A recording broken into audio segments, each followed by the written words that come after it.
আৰু মুখ্যমন্ত্ৰীৰ সভাপতিত্বত হোৱা এই পৰ্যালোচনাৰ অন্তত আমাৰ কেইটামান সিদ্ধান্ত গ্ৰহণ কৰিছে মাননীয় মুখ্যমন্ত্ৰী ডাঙৰীয়াই। ইয়াৰ ভিতৰত আমি মূলতঃ কেইটামান কথা চাইছোঁ যে যোৱা সপ্তাহ আৰু এই সপ্তাহৰ যিটো তথ্য, এই তথ্যখিনি চাইছোঁ। ইয়াত যোৱা সপ্তাহৰ যোৱা সোমবাৰে আমি দেখিছিলোঁ 1120টা পজিটিভ কেছ ওলাইছিল আৰু যোৱাকালি সোমবাৰে আমি দেখিলোঁ 758টা পজিটিভ কেছ ওলাইছিল। তাৰমানে ইয়াৰ পৰা আমাৰ 300 কিমানটা আমি হ্ৰাস হৈছে। ঠিক তেনেধৰণে যোৱাবাৰৰ আগৰ দেওবাৰটোও চাওঁছোঁ, কিয় দেওবাৰে সাধাৰণতে কমে। গতিকে দেওবাৰে যোৱা আগৰ দেওবাৰে হৈছিল 568টা আৰু পৰহি দেওবাৰে হৈছে 411টা। গতিকে আমি দেখিছোঁ ঠিক আছে, দেওবাৰে আমি যদি চাওঁ যে দেওবাৰে 411, সোমবাৰে 758, গতিকে আমি সেইটো তথ্য কম্পেয়াৰ কৰি চাইছোঁ। চোৱাৰ পিছত আমি দেখিলোঁ যে আমি ইয়াত হ্ৰাস পাইছে। গতিকে আৰু কিছু শিথিল কৰাৰ কথা চৰকাৰে চিন্তা কৰিছে।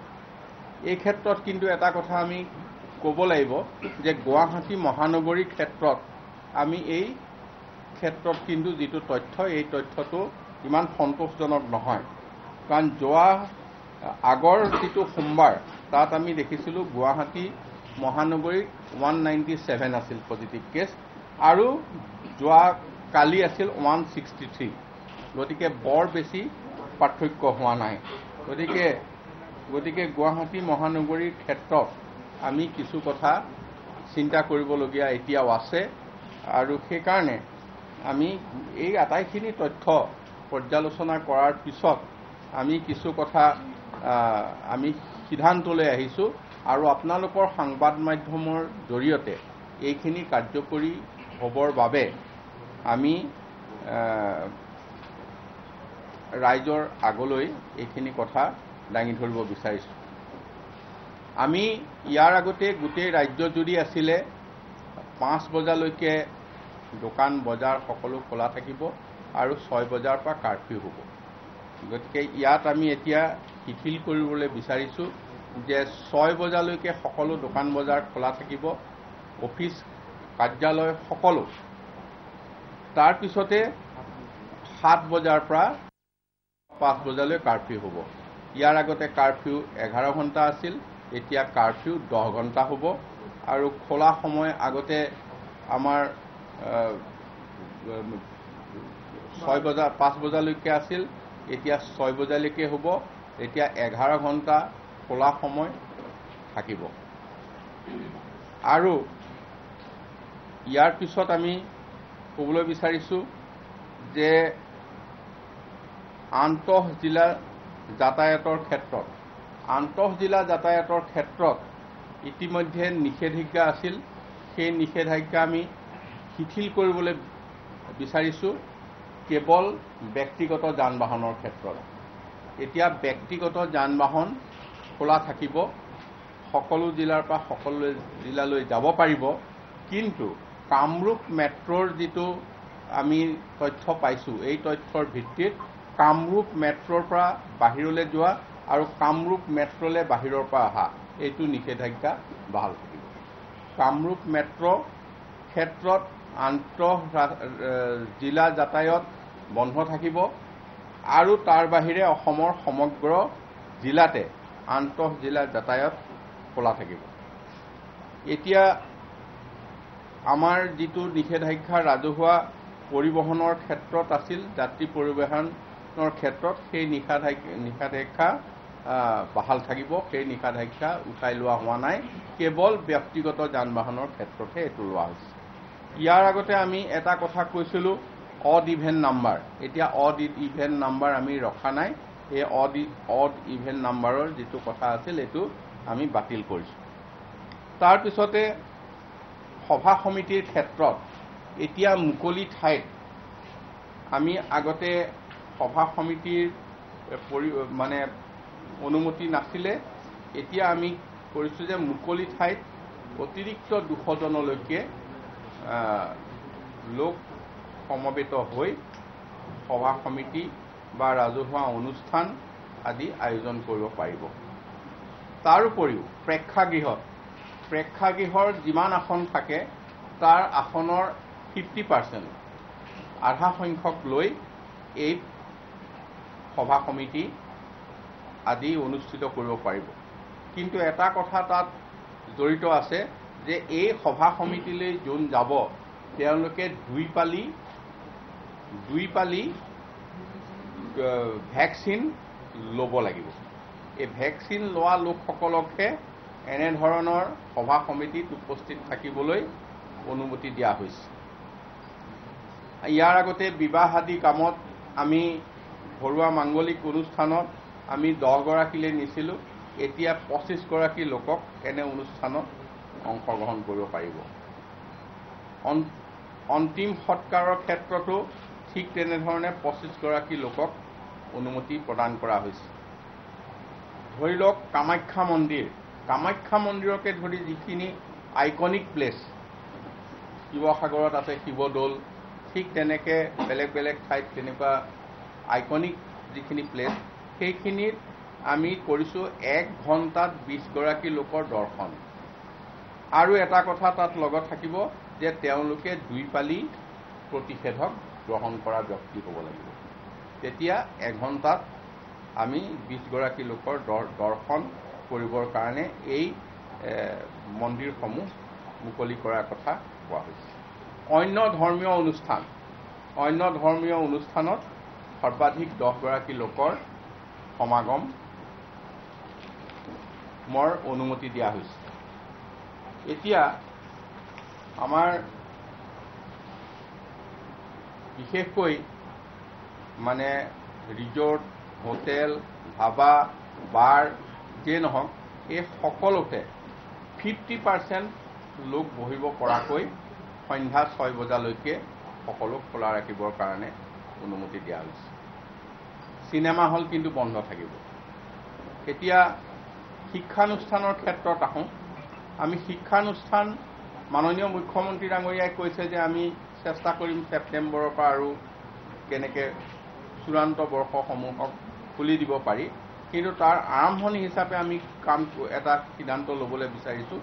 MBBSৰ চূড়ান্ত বৰ্ষ, BSc নাৰ্ছিং চূড়ান্ত বৰ্ষ, ইঞ্জিনিয়াৰিঙৰ চূড়ান্ত বৰ্ষ বা GNMৰ নাৰ্ছৰ কাৰণে চূড়ান্ত বৰ্ষ, এই ফাইনেল ইয়েৰৰ ষ্টুডেণ্টখিনিৰ কাৰণে আমি পাঠদান আৰম্ভ কৰিবলৈ বিচাৰিছোঁ। আৰু এটা কথা নিশ্চিত কৰিব লাগিব, পাঠদান দিয়াসকল আৰু পাঠ গ্ৰহণ কৰাসকল মানে টিচাৰ্ছ আৰু ষ্টুডেণ্টছ প্ৰত্যেকেই 2 পালিকৈ ক'ভিড ভেকচিন বা প্ৰতিষেধক লোৱাসকলকহে শ্ৰেণীলৈ আহিবলৈ অনুমতি দিয়া হৈছে। এইটো কথা নিশ্চিত কৰিব লাগিব। এৰ'নটিকেল ইঞ্জিনিয়াৰিং ইনষ্টিটিউটক বিশেষভাৱে মুকলি কৰিবৰ বাবে অনুমতি দিয়া হৈছে। বিমানবন্দৰৰ বিষয়টো লৈ মাজে মাজে সংবাদ মাধ্যমতো বিশেষ কথা আহি আছে। গতিকে বিমানবন্দৰৰ ক্ষেত্ৰত এটা সিদ্ধান্ত লোৱা হৈছে যে বিমানবন্দৰত 2 পালি ক'ভিড লোৱা ব্যক্তি আৰু লগত শেহতীয়া পৰীক্ষা কৰা নিগেটিভ চাৰ্টিফিকেট যাৰ আছে তেওঁলোকে কোনো টেষ্টিঙত যাব নালাগে। তেওঁলোকৰ কাৰণে সকলো মুকলি কৰি দিয়া হৈছে। 2 পালি ভেকচিন আৰু লগত লাষ্ট যিটো টেষ্টিঙৰ চাৰ্টিফিকেট এইটো লৈ আহিলে তেওঁলোকে আৰু টেষ্ট কৰিব তাত নালাগে। গতিকে এইখিনি বিমানবন্দৰৰ ক্ষেত্ৰত কোৱা হৈছে। আৰু চৰকাৰী বিষয়া কৰ্মচাৰী এতিয়ালৈকে 2 পালি প্ৰায় সকলে লৈছে। গতিকে 2 পালি লোৱাসকলতো আহি আছে। আৰু এতিয়া আমি কোনোবাই যদি এপালিও লৈছে আৰু এপালি ল'বলৈ হয়তো কেইদিনমান আছে, তেওঁলোককো আমি কাৰ্যালয়লৈ আহিবলৈ অনুমতি দিছোঁ। আৰু তেওঁলোকে নিয়মীয়াকৈ চৰকাৰী কাৰ্যালয়লৈ এতিয়া আহিব লাগিব। কিন্তু কেৱল এটা কথাত আমি ৰেহাই দিছোঁ, যাৰ 3 বছৰলৈকে শিশু আছে তেনে মাতৃয়ে হয়তো ঘৰৰ পৰা কাম কৰিব লাগিব। তেওঁকো আমি কামৰ ৰেহাই দিয়া নাই, কিন্তু ঘৰৰ পৰাই কাম কৰিব, কাৰ্যালয়লৈ আহিব নালাগে। ইয়াৰ আগতে 5 বছৰীয়া শিশুৰ কথা কোৱা হৈছিল, এতিয়া 3 বছৰীয়া শিশুৰ কথা কোৱা হৈছে। আৰু আজি দিনটো এটা আমাৰ কাৰণে জাতীয় গুৰুত্বপূৰ্ণ দিন, ভাদ মাহৰ সংক্ৰান্তি। আজি ভাদ মাহৰ সংক্ৰান্তি। আজিৰ পৰাই অসমৰ সমাজ জীৱনত গুৰুজনাই দি যোৱা যি অৰিহণা, তাৰ বাবে সকলো নামঘৰ আজিৰ পৰা মুকলি হ'ব। গতিকে এই সন্ধিক্ষণত আমি চৰকাৰে কিছু সিদ্ধান্ত লৈছোঁ যে ভাদমহীয়া গোটেই মাহটোৱে যিহেতু আমাৰ নামঘৰত সকলো বিশেষকৈ ৰাইজ গোপিনী যাব, ভক্ত বৈষ্ণৱসকল যাব, গতিকে 50% নামঘৰৰ যি মানে আসন, সেই ধৰণে যেনেকৈ আমি মুকলি হলত মানে হলৰ ভিতৰত 50% লৈ পেলাই আমি সভা সমিতি কৰিবলৈ কৈছোঁ, নামঘৰতো এটা নিৰ্দিষ্ট ছ'চিয়েল ডিষ্টেঞ্চিং মানি সামাজিক দূৰত্ব বজাই ৰাখি নামঘৰৰ যদি 100 আসনত বহিব পৰা সুবিধা আছে, তাৰ আধা আসনত বহি তেনেধৰণে এই ভাদ মাহৰ এই নামঘৰৰ যি আমাৰ অসমীয়া সমাজৰ এক উল্লেখযোগ্য সময়, এইটো ভাদ মাহটো। গতিকে এই সময়ত ভাদ মাহৰ নামঘৰৰ কাম সমাপন কৰিবলৈ চৰকাৰে তথা মুখ্যমন্ত্ৰী ডাঙৰীয়াই বিশেষভাৱে এই ক্ষেত্ৰত এক সিদ্ধান্ত দিছে। আৰু মই আপোনালোকৰ জৰিয়তে অসমৰ ৰাইজলৈ, বিশেষকৈ নামঘৰৰ ৰাইজ গোপিনী ভক্ত বৈষ্ণৱসকললৈ এই ভাদমহীয়া নামৰ বাবে এইখিনি মুকলি কৰি দিয়াৰ কথা ব্যক্ত কৰিলোঁ। চলচ্চিত্ৰখিনি আমি এইবাৰ খুলিবলৈ আলোচনা হৈছিল, নোহোৱা নহয়। গতিকে চলচ্চিত্ৰৰ ক্ষেত্ৰত হৈছে কি, এতিয়া ধৰক 6টা বজালৈ বন্ধ। এতিয়া চিনেমা হলৰ খুলি দিয়াৰ লগে লগে নিশ্চয় আমি এই সময়টো অকণমান কিছু চাব লাগিব। চিনেমা হল এটা যদি চলিব লগা হয়, তেওঁলোকক অন্ততঃ আমি সময় দিব লাগিব, অন্ততঃ 2টা শ্ব' চলিব পৰাকৈ সময় দিব লাগিব। গতিকে সেইকাৰণে এই গোটেইখিনি কথা চাই পেলাই অকণমান হেৰি হৈছে। হয়তো আমি চেষ্টা কৰিম ইয়াৰ পিছত 50% আসন লৈ পেলাই চিনেমা হল চলাৰ কথা, কিন্তু আজিৰ দিনটোত এই সিদ্ধান্তটো দিব পৰা হোৱা নাই। কাৰণ সময়টো কাৰ্ফিউ 7টাৰ পৰা আৰম্ভ হ'ব, 6 বজাতে বন্ধ। গতিকে ই এটা খুলি দিয়াৰ লগে লগেও সামঞ্জস্য নাথাকিব। হয়তো মেটিনি শ্ব' এটা হ'ব দিনত, তেনেকৈ এটা হল আগবাঢ়িব নোৱাৰিব। এইটো অহাকালি পুৱা 5 বজাৰ পৰা 18 আগষ্ট গোটেই অসমতে 6 বজালৈকে দোকান বজাৰ বন্ধ, 7 বজাৰ পৰা কাৰ্ফিউ সকলোতে হ'ব। আন্তঃজিলা যিটো যাতায়াত গুৱাহাটী মহানগৰীৰ বাদে সকলো জিলালৈ মুকলি থাকিব, কেৱল ব্যক্তিগত যান বাহন। এইখিনিতে এটা কথা, আমাৰ যাত্ৰীবাহী যিখন বাছ আছে, সেইসমূহ বন্ধ কৰি সেইসমূহতো ব্যৱস্থা কৰিব পাৰিলে যিটো ৰেলৰ চলাচল আছে। আমি ইয়াৰ পিছত সেইটো পৰ্যায়লৈ গৈ আছোঁ। কাৰণ এতিয়া আন্তঃজিলা খোলা মেলা কথাটো আহিব, মানে প্ৰথম আমি ব্যক্তিগত যান বাহনৰ ক্ষেত্ৰত আমি কিছু নিয়ম নীতি কৰিব পাৰিম। আন্তঃজিলাখন খোলাৰ লগে লগে গুৱাহাটী সোমাব লাগিব। ৰেলৰটো প্ৰত্যেকতে আমি টেষ্ট কৰিছোঁ নহয়। ৰেল ষ্টেচনত অহা প্ৰত্যেকজন যাত্ৰীক আমি নমাৰ লগে লগে আমি টেষ্টিঙত নিছোঁ। কিন্তু বাছৰটো আমি নোৱাৰিম। আমি বাছৰটো সেইটো কৰিব নোৱাৰিম। এতিয়া চাওক, আপোনালোকে যেনেকৈ অনুভৱ কৰিছে, আমাৰ চৰকাৰখনেও তেনেকৈ আলোচনা কৰিছে, অনুভৱ কৰিছে।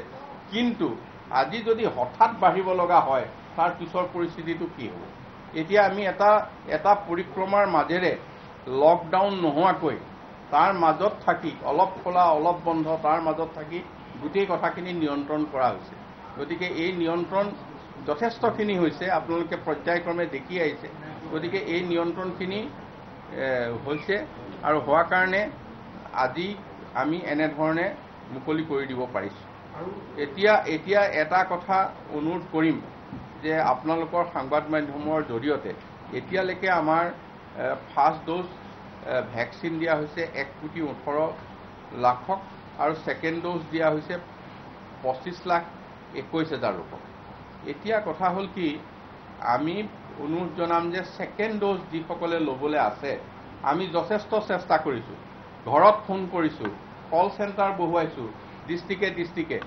তাৰপিছতো বহু লোক এতিয়া ছেকেণ্ড ড'জ ল'বলৈ কি কাৰণত অহা নাই, বা তেওঁলোকে হয়তো ক'ৰবাত লৈ গ'ল নেকি, কিবা হ'ল নেকি, তেনেকুৱা ধৰণৰ কোনো এতিয়া আমি যেনেধৰণে সঁহাৰি পাব লাগে পোৱা নাই। গতিকে আপোনালোকৰ জৰিয়তে অনুৰোধ জনাইছোঁ যে ছেকেণ্ড ড'জ ল'বলৈ আগবাঢ়ি আহিব লাগে। ঠিক তেনেধৰণে আমাৰ